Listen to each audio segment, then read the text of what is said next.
So today I'm going to tell you all the complicated adventure that is me changing my name. So for some context, I live in the UK, I've lived in the UK my entire life, but I actually have a Polish citizenship. I have a Polish citizenship because my parents are Polish, and when I was growing up they wanted me to be in touch with my nationality, and they got me a citizenship in Poland, and therefore I have a Polish passport. So you know, when you live in the UK, changing your name is like really easy. You get a piece of paper that says some words, you sign it, you get someone else to sign it, and boom, bam, you've got your name changed, you are done. Just give it to places and your name is changed. But it's really not that easy in a lot of other places, apparently. I know in America sometimes you have to go to court, maybe even in Scotland, I'm not really sure. But I know it kind of varies, and really the UK does have some of like the easiest ways of changing your name. I mean, I just did it for free. There are loads and loads of websites, I'll link some below, some paid, some not paid.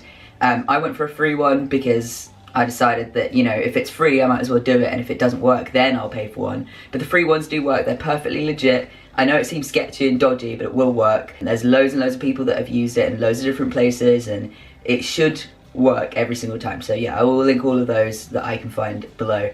You can pay for a few that will like have it all typed up and fancy and set out and printed on nice paper, and they'll send it to your house for like just the delivery fee. I think that's a pretty good one as well. Yeah, I did just go and buy some nicer paper. And also, if you do it yourself, like on one of the free websites where you just print it, it means you can have as many copies as you like. So I printed, I think, about 10 or something, so that in case I was doing like, I was changing my name in a lot of different places at once, it didn't mean I have to wait to get my DeedPoll back, just distributed them across. I think I've only had one not come back yet, but then again, I've not changed my name with HMRC yet, so that's usually the one that takes the longest. Anyway, the point of this video, so I can't get a UK citizenship because when I was born here, Poland was not in the EU and my parents didn't have English passports. So I'm apparently not eligible for a passport. I think this is somehow wrong, and if I had the money to afford a lawyer in the UK to figure it out, then I would, but then there's no point because I might as well just pay for the citizenship. So the citizenship costs like over £1,000. Plus, like, you have to do loads of paperwork and stuff, so it all adds up to like nearly £1,500, and I find that that's unfair given the fact that I was born here, I've lived here my entire life, I work here, I pay taxes, so I feel like it's ridiculous that I have to pay my way into a citizenship, so that's why I've not done it yet. But it means that my name change gets really complicated.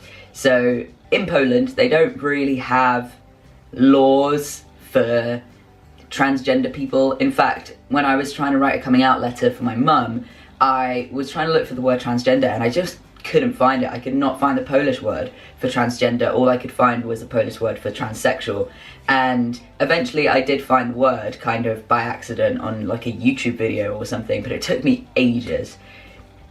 They don't really have any laws for transgender people in Poland in terms of changing your name and changing your gender.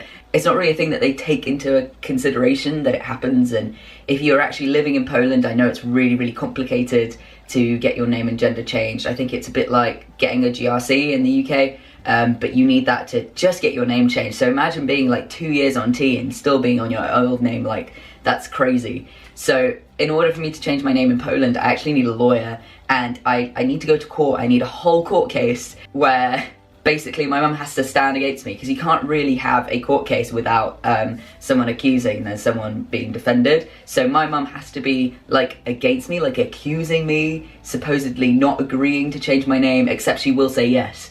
But that's just the way it has to work in order to get a court case, and it's like, it's so stupid. It's so stupid. So yeah, to start the process, I had to get loads and loads of paperwork to basically prove that I am man enough to go through this process at the court. So I basically photocopied everything. I photocopied like NHS referrals, my gender care reports, my prescription, like everything that I could find, I photocopied, and I sent them a copy of my DeedPoll as well. So yeah, that's apparently in process. And then after that, I need to fly to Poland once to see a sexologist. I don't even know what that means. It's basically like a shit gender therapist or something. As you can see how much emphasis there is on like sex in Poland, as opposed to gender. Like gender doesn't feel like it's a thing that exists. It's not really mentioned. It's always, what are your genitals? So I have to see one of those who's gonna ask me loads of intrusive questions. And then after that, I need to fly again for the court case, and then it should be fine. But it's such a long process and it's so expensive. So I am Samuel Patrick in England on all of my paperwork, aside from HMRC, because I'm dreading it because it's bloody long. But my actual passport and birth certificate, my Polish birth certificate, even though I was born here, those are in the wrong name. So yeah, it's just one hell of a process. I will update you when I know anything. What I'm scared of is that my sexologist appointment might coincide with my top surgery, so I don't really know how that's going to work out, because I kind of don't want to delay my name, but I'm also not going to delay surgery, so it's just one of those things, isn't it? But yeah, if you have any advice, if you've been through something similar, if you are going through something similar and you're stuck as frick, do comment below, because I am curious. I do wonder if I'm the only one, because it's so difficult to find information about other people in this exact same situation. Thank you so much for watching. Like I said, please do comment, do like the video if you liked it or found it useful or whatever, and subscribe, and I'll see you all next time.